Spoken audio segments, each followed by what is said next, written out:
Halo guys, Assalamualaikum warahmatullahi wabarakatuh. Apa kabar?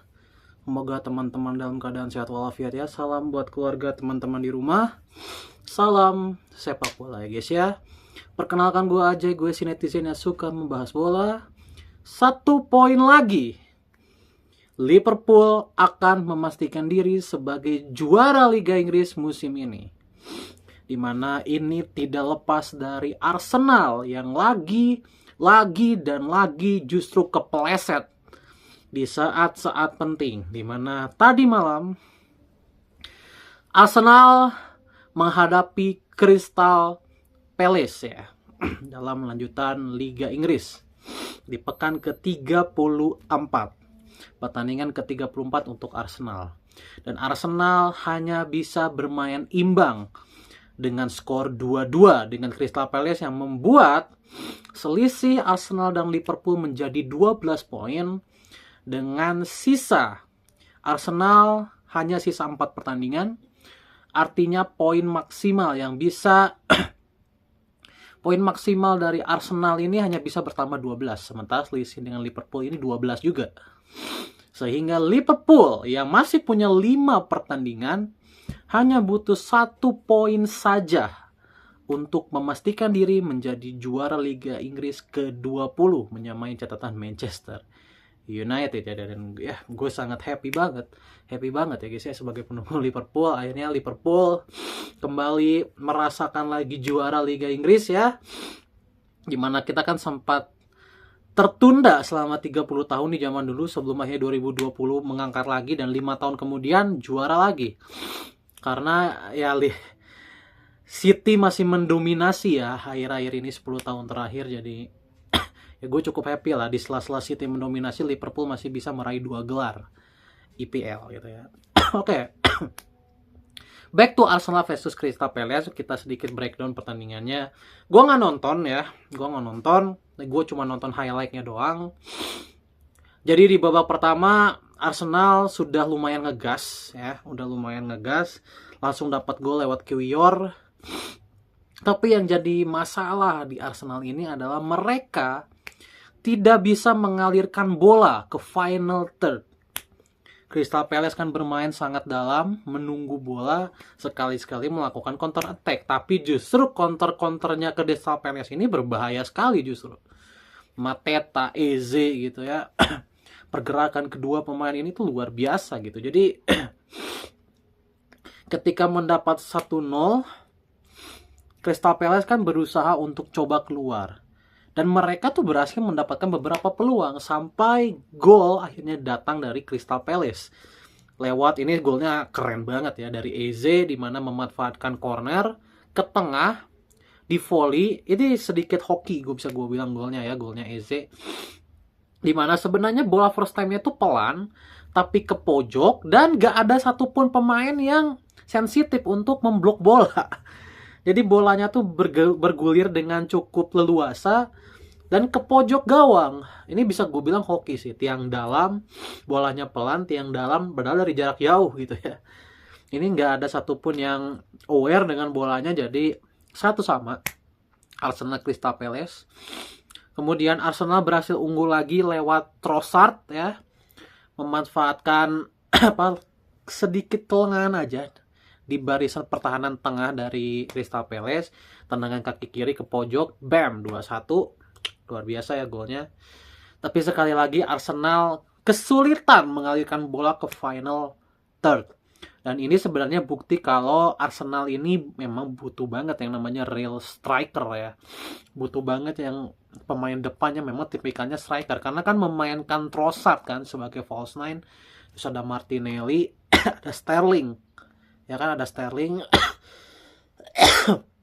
Dan ya kalau untuk di lapangan tengah Arsenal memang menang jauh ya, Rice, Partey gitu, Odegaard sangat dominan di lini tengah. Tapi untuk create chances tanpa striker ternyata memang sangat sulit. Sterling, Trossard, Martinelli gitu ya berusaha untuk bergerak, tapi kalau nggak ada yang menyambut di kotak penalti kan sama aja bohong gitu ya. Jadi memang Arsenal ini harus memikirkan lagi untuk membeli striker nomor 9 gitu ya. Sampai ada kesalahan yang bisa gue bilang kesalahan yang gak perlu dari Saliba, ya, yang akhirnya dimanfaatkan oleh Mateta. Dan Mateta golnya juga keren banget ya. Mateta golnya keren banget, dimana dia melop bola padahal dari luar kotak penalti juga melop bola. Raya udah terlanjur maju gitu ya. Lagian Saliba juga aneh banget ya kayak gitu ya. Padahal katanya Saliba ini salah satu back terbaik di dunia, tapi dia udah 2 kali beruntun loh melakukan kesalahan dalam 1 bulan terakhir.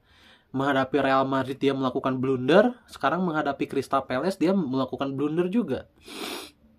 Jadi bad banget ya. Tanpa Gabriel ternyata Saliba juga kesulitan ya berduet dengan Kiwior, dan ini merupakan hasil imbang ketiga Arsenal dari 5 game terakhir. Memang mereka belum pernah kalah.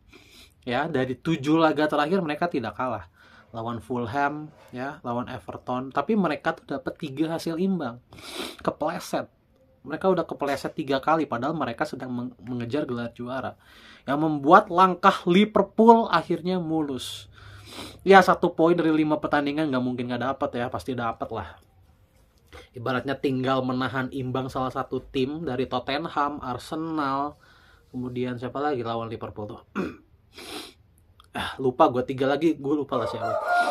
Hanya tinggal butuh 1 poin, dan ya harusnya kita udah ucapkan selamat kepada tim kebanggaan gue ya, Liverpool gitu ya. Dan sekali lagi Arsenal, kalau Liverpool mendapatkan 1 poin, Arsenal harusnya sudah mensecure juga peringkat runner up ya.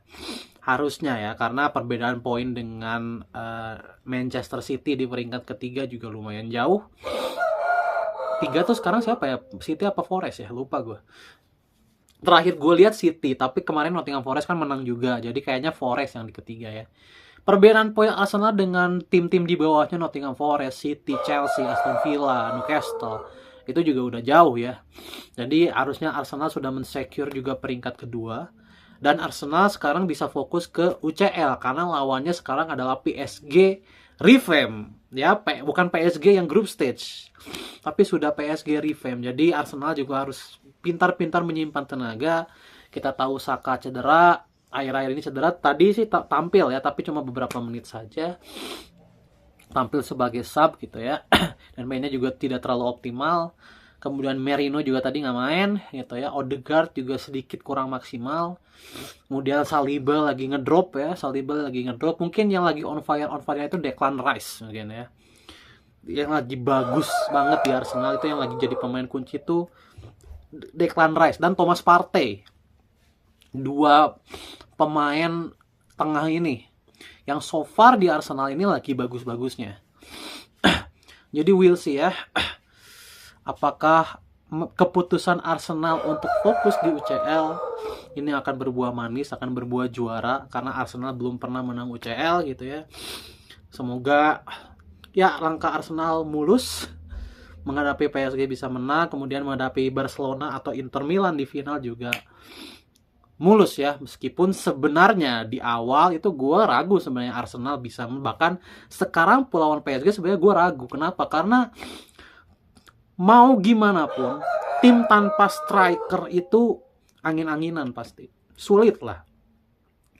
Karena kita tidak bisa terus mengharapkan 3 pemain sayap yang dipunya kayak Trossard, Martinelli, Saka itu mencetak gol terus. Karena tipikalnya memang bukan striker.